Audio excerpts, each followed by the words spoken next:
శ్రీమాత్రే నమ. జై గురు దత్తాత్రేయ నమ.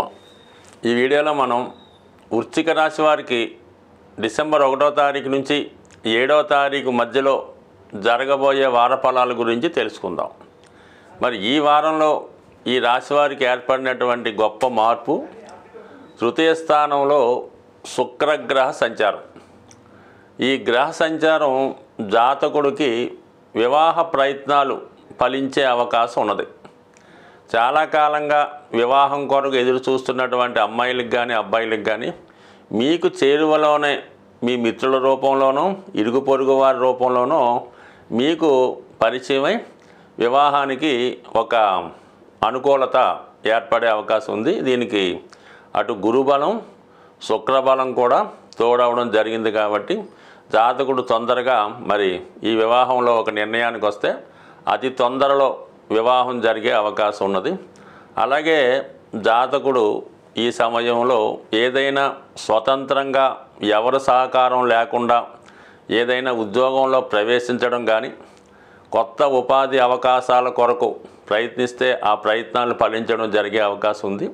అట్ ది సేమ్ టైం వ్యాపార రంగంలో ఉన్న వాళ్ళకి కూడా ఏదైనా కొత్త వ్యాపారం ప్రారంభిద్దాం అనుకున్న వాళ్ళకి ఈ గ్రహస్థితి అనుకూలంగా ఉన్నది. దశమాధిపతి అయినటువంటి రవి రాశిలో ప్రవేశించినప్పుడు జాతకుడికి ఒక విధమైనటువంటి కాన్ఫిడెన్స్ పెరగడం జరుగుతూ ఉంటుంది. ఏదైనా సాధించగలను అన్నటువంటి ధీమాతో ముందుకు వెళ్తూ ఉంటాడు. ఇది ప్రభుత్వ ఉద్యోగులకు కానీ ప్రభుత్వ సర్వీసులో ప్రవేశిద్దాం అనుకున్న వాళ్ళకి ఈ గ్రహస్థితి చాలా అనుకూలంగా ఉన్నది. దాంతోపాటు లాభాధిపతి బుధుడు కూడా చేరడం వల్ల ఏర్పడినటువంటి నిపుణ యోగం ఇది టెక్నీషియన్స్కి వైద్య వృత్తిలో ఉన్న వాళ్ళకి చాలా అనుకూలిస్తే విద్యార్థులకి బుధాదిత్య యోగంగా విద్యా విషయాల్లో చాలా అభివృద్ధినివ్వడం జరుగుతుంది. ఒక మంచి గురువు రావడం వల్ల మీలో ఉన్నటువంటి టాలెంట్ ఇంకా పైకి రావడం జరుగుతూ ఉంటుంది. సో ఈ విధంగా ఈ రాశివారు చేసే ప్రయత్నం సక్సెస్ అవుతుంది. అలాగే ఏదైనా ఇంటర్వ్యూలో కానీ అలాగే ఏదైనా ప్రవేశ పరీక్షలో రాస్తూ ఉంటే దాంట్లో ఈజీగా మీ సక్సెస్ రావడం జరుగుతూ ఉంటుంది. అంటే ఎప్పుడైనా ఈ రాశిలో ఒక బలమైనటువంటి యోగం ఏర్పడడం ఒక ఎత్తు అయితే ఈ యోగాన్ని గురువు వీక్షిస్తున్నాడు. ఈ రాశికి పూర్వపుణ్యాధిపతి అయినటువంటి గురువు వీక్షించడం వల్ల సప్తమం నుంచి జాతకుడు ఈ జన్మలో చేసుకున్నటువంటి ప్రయత్నంతో పాటు పూర్వజన్మ అదృష్టం కూడా తోడవడం వల్ల జాతకుడికి ఈ సక్సెస్ రావడం జరుగుతూ ఉంటుంది. ఒకవేళ ఈ రాశిలో ఉన్నటువంటి వారు ఒక స్త్రీలు అనుకుందాం, ఈ అవకాశం వాళ్ళు భర్త గారికి రావడం జరుగుతూ ఉంటుంది. ఆటోమేటిక్గా స్త్రీలకి సప్తమ భావానికి ట్రాన్స్ఫర్ అయ్యి అక్కడ వారి యొక్క అభివృద్ధి రావడం జరుగుతూ ఉంది. కాబట్టి సో ఏదైనా మీలో ఉన్నటువంటి ప్రతిభకు తగిన గుర్తింపు వచ్చే విధంగా ఈ గ్రహస్థితి అనుకూలించే అవకాశం ఉన్నది. అలాగే రాష్ట్రాధిపతిగా ఉన్నటువంటి కుజుడు మరి భాగ్యస్థానంలో సంచరించడం ఒక విధంగా జాతకుడికి తనలో ఉన్నటువంటి ప్రతిభ గుర్తింపు వస్తుంది.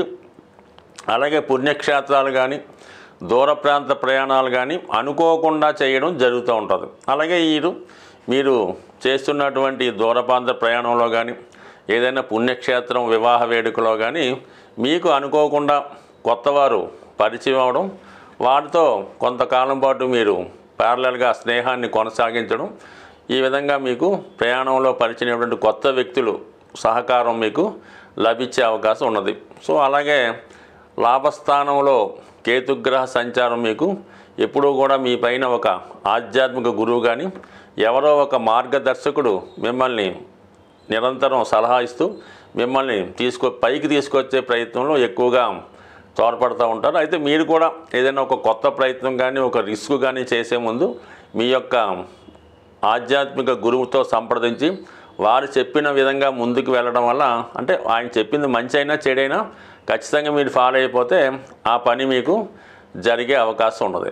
ముఖ్యంగా ఏంటంటే పంచమ స్థానంలో ఉన్నటువంటి రాహువు 4వ స్థానంలో ఉన్నటువంటి శని గ్రహాల మధ్య ఏర్పడినటువంటి నక్షత్ర పరివర్తన కారణంగా జాతకుడికి ఒక బ్రేకప్ లాంటిది జరిగే అవకాశం ఉంది. మీరు ఏదైనా ప్రేమ వ్యవహారంతో కానీ ఎవరితో అన్న డీప్ ఫ్రెండ్షిప్ చేస్తూ ఉంటే ఏదో కారణం వల్ల ఆ ఫ్రెండ్షిప్ ఆ లవ్ అఫేర్ బ్రేకప్ అయ్యే అవకాశం ఉంది. ఈ విషయంలో జాతకుడు మరి కొంతవరకు ఆలోచించి నిర్ణయం తీసుకోవడం మంచిది.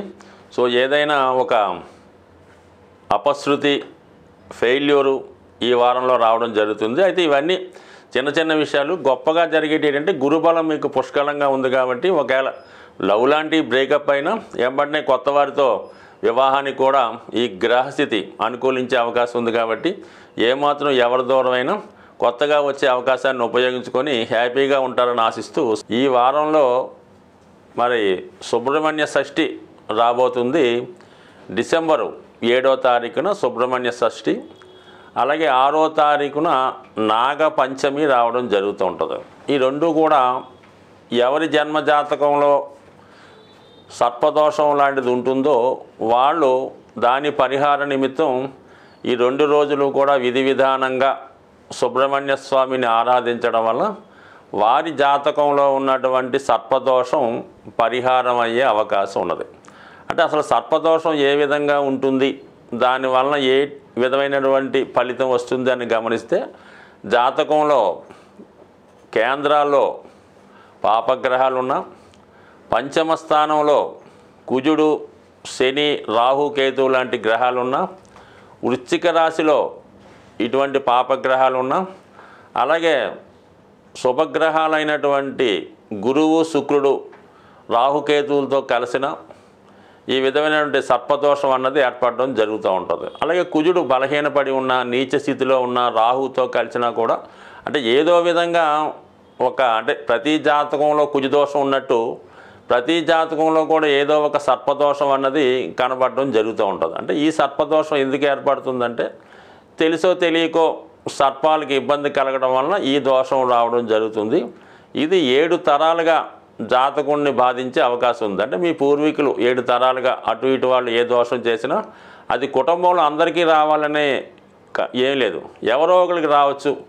మళ్ళా అది ఎక్కువగా ఈ సర్పదోషం మరి పిల్లలు కలగడంలో ఆలస్యం అవుతుంటుంది. ఎవరి జాతకంలో ఈ సర్పదోషం ఉన్నా వాళ్ళకి ఏమవుతుందంటే సంతానం లేటుగా పుట్టడం, పుట్టినవారు చాలా బలహీనంగా ఉండడం, ఆరోగ్యకరంగా లేకపోవడం, విద్య రాకపోవడం, ఏదో ఒక రోగం వస్తూ ఉంటుంది.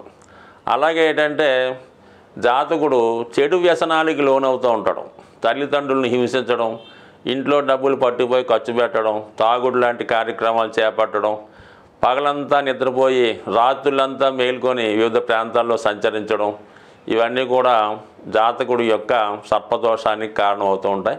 ప్రస్తుతం రుణ బాధలు ప్రతి జాతకుడికి కూడా అంటే ఎవరైతే ప్రస్తుతం రుణ బాధలతో ఇబ్బంది పడుతున్నారో అంటే రుణ బాధలు అంటే ఏదో ఇల్లు కట్టుకొని హౌసింగ్ లోన్ తెచ్చామండి, కారు కొనుక్కొని హౌసింగ్ లోను, అమ్మాయికి పెళ్లి అది రుణ బాధలు కాదండి. మీరు ఏదన్నా వ్యసనానికి లోనై ఏదో పేకాట డబ్బులు పోగొట్టుకోనో, ఆన్లైన్లో డబ్బులు పోగొట్టుకోనో, ఉద్యోగంలో డబ్బులు వాడేసి యజమాని డబ్బులు వాడేసి అది బాకీ పడడం అన్నది రుణం తప్ప మన బాధ్యత కోసం పిల్లల్ని చదివించడానికి తల్లిదండ్రులను వైద్యం చేయడానికి అప్పు చేయడం అనేది ఆ అప్పుల బాధలు మీకు నష్టం లేదు, దానివల్ల మీకు పెద్దగా ఇబ్బంది ఉండదు. ఈ విధంగా మీరు వ్యసనానికి లోనై స్త్రీలకి డబ్బు వ్యసనం పెట్టడం, పేకాట ఆడడం వల్ల చాలామంది అప్పుల పాలు అవుతుంటారు. అది అప్పుల పాలు అవ్వటం వాళ్ళు ఎక్కువ ఇబ్బంది పడుతుంటారు. అటువంటి వాళ్ళు ఈ నాగపంచమి, సుబ్రహ్మణ్య షష్ఠి రోజు విధి విధానంగా వీలైతే ఉపవాసం ఉండి సుబ్రహ్మణ్య స్వామి ఆలయాన్ని దర్శించి మరి విధి విధానంగా స్వామిని పూజించుకోవడం వల్ల అంటే ఏదో ఒక్కరోజు చేయడం వల్ల సరికాదు. ఆ రోజు ఒక దీక్షగా మనం ఈ రోజు నుంచి ఈ నియమం పాటించాలనుకొని కంటిన్యూ చేసుకుంటూ దగ్గరలో ఉన్నటువంటి సుబ్రహ్మణ్య క్షేత్రాన్ని దర్శించడం వల్ల ముఖ్యంగా సుబ్రహ్మణ్య స్వామికి బెల్లం పానకం, చెరుకు రసం, తేనె, పాలు అలాగే చలివిడి నైవేద్యంగా పెట్టి విధి విధానంగా పూజించడం వల్ల కంపల్సరిగా మీకు సర్పదోషం తొలగి మీరు మీ కుటుంబం అంతా సంతోషంగా ఉంటారని ఆశిస్తూ స్వస్తి.